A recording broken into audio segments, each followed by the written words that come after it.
बुलढाण्यात एसटीमध्ये 2 महिलांच्या बॅगेतील 61,000 रुपयांच्या दागिन्यांची चोरी झाली। या प्रकरणी दोघींच्या तक्रारीवरून जळगाव जामोद पोलीस ठाण्यात गुन्हा दाखल झालाय। बसमध्ये गर्दी असल्याने चोरट्याने संधी साधल्याचा अंदाज व्यक्त केला।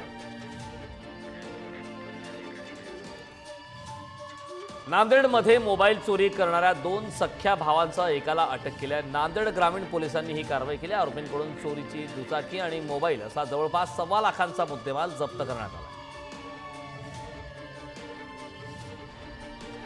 जालन्याच्या घनसावंगीत गोदावरी नदी पात्रातून अवैधरित्या वाळू उत्खनन करणाऱ्यांवर कारवाई केली। या प्रकरणी दोघांविरोधात तीर्थपुरी पोलीस ठाण्यात गुन्हा दाखल करण्यात आलाय। गोदावरी नदी पात्रातून अवैधरित्या वाळू उत्खनन सुरू असल्याची माहिती पोलिसांना मिळाली होती। अमरावती फ्रेझरपुरा पोलिसांनी 3 चोरट्यांच्या मुसक्या आवळल्यात। मंगलधाम कॉलनीतील टेकडीजवळ 2 तरुण सेल्फी काढण्यासाठी गेले होते, तेव्हा त्यांना चाकूचा धाक दाखवत मोबाईलसह दुचाकी चोरून या तिघांनी पळ काढला होता। त्यांच्याकडून चोरलेलं साहित्य जप्त करण्यात आलं। वर्ध्यात मोबाईल चोरी करणाऱ्या तिघांना अटक करण्यात आली। स्थानिक गुन्हे शाखेनं ही कारवाई केली। आरोपींकडून 13 मोबाईल, रोख रक्कम, कार असा 8,46,000 रुपयांचा मुद्देमाल जप्त केलाय। चोर बसस्टँड, बाजार अशा गर्दीच्या ठिकाणी चोरी करत होते। नंदुरबार जिल्ह्यातून गुजरात राज्यात अवैधरित्या दारू तस्करी करणाऱ्या वाहनावर पोलिसांनी कारवाई केली आहे। कारवाईत 9,32,000 रुपये किमतीचा मुद्देमाल जप्त करण्यात आलाय।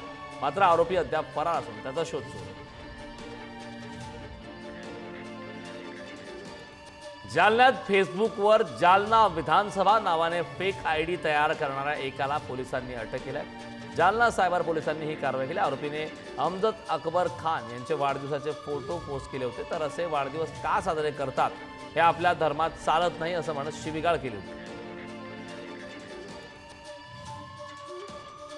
अमरावतीमध्ये 62 वर्षीय नराधमाने घरी कोणी नसल्याची संधी साधत अल्पवयीन मुलीवर अत्याचार केला। आरोपी आईवडिलांना जीवे मारण्याची धमकी देत 1 वर्षांपासून वारंवार मुलीवर अत्याचार करत होता। या प्रकरणी पीडितेच्या तक्रारीवरून वरुड पोलिसात गुन्हा दाखल केला।